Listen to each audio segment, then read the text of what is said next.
أكبر الله أكبر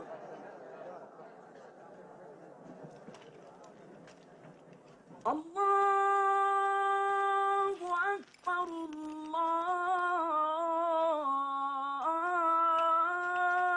الله أكبر أشهد أن لا إله إلا الله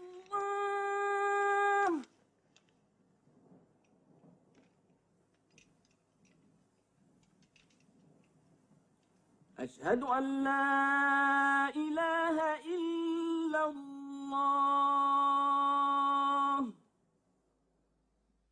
Et il en fut ainsi. Mahomet ne prit aucune revanche, et il n'en autorisa aucune. Il déclara la Mecque territoire sacré.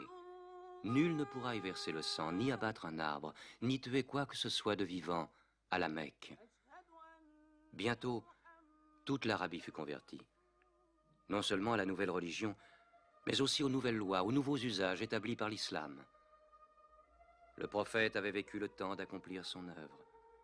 Mais un jour, il commença à ressentir les prémices de la mort. Il lui restait à accomplir le dernier acte de sa prophétie, mettre le sceau à la religion. Il rassembla son peuple, et pour la dernière fois, il lui adressa le message de soumission à Dieu et de l'humanité à l'homme. Ô peuple, écoute, car je ne sais si je pourrai revenir l'an prochain.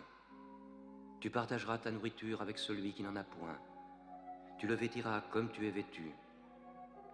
Un jour, tu te présenteras devant ton Dieu et tu devras rendre compte des actes que tu auras commis. Ô vous tous qui êtes présents, faites parvenir ce message aux absents. Vous descendez tous d'Adam, et le plus digne de vous auprès de Dieu est celui qui le craint le plus. Réfléchissez profondément à ce que je viens de dire. Que toutes vos querelles soient abolies. Tous les musulmans sont frères. Entre musulmans, il ne doit exister ni race, ni tribu. Les biens d'un frère sont inviolables, sauf de son bon gré. Ne sois ni oppresseur, ni opprimé. Ô peuple, je ne suis qu'un homme. L'ange de la mort m'apparaîtra sans doute bientôt, et la mort m'étreindra. Mais j'ai laissé auprès de vous le livre de Dieu, le Coran, et la conduite de son prophète. Alors il répéta la dernière révélation du Coran, qui scellait la religion. Non les paroles de Mahomet, mais la parole de Dieu.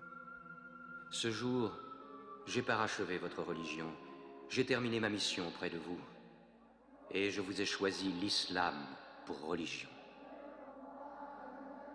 Mahomet mourut dans sa 63e année, le 8 juin de l'an 632.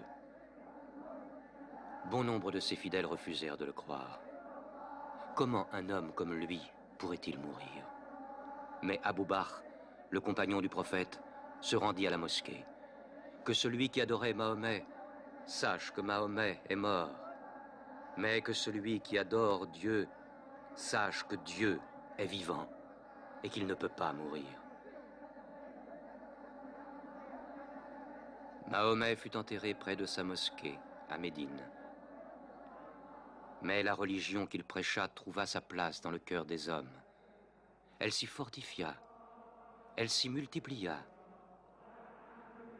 Aujourd'hui, à la Mecque, ils viennent encore. Le peuple de l'islam paré de la blancheur du pèlerinage, tous égaux devant Dieu, tous unis en ce lieu de prière, l'âme de chacun se joignant à celle de son prochain dans une même communion, adorer un Dieu unique.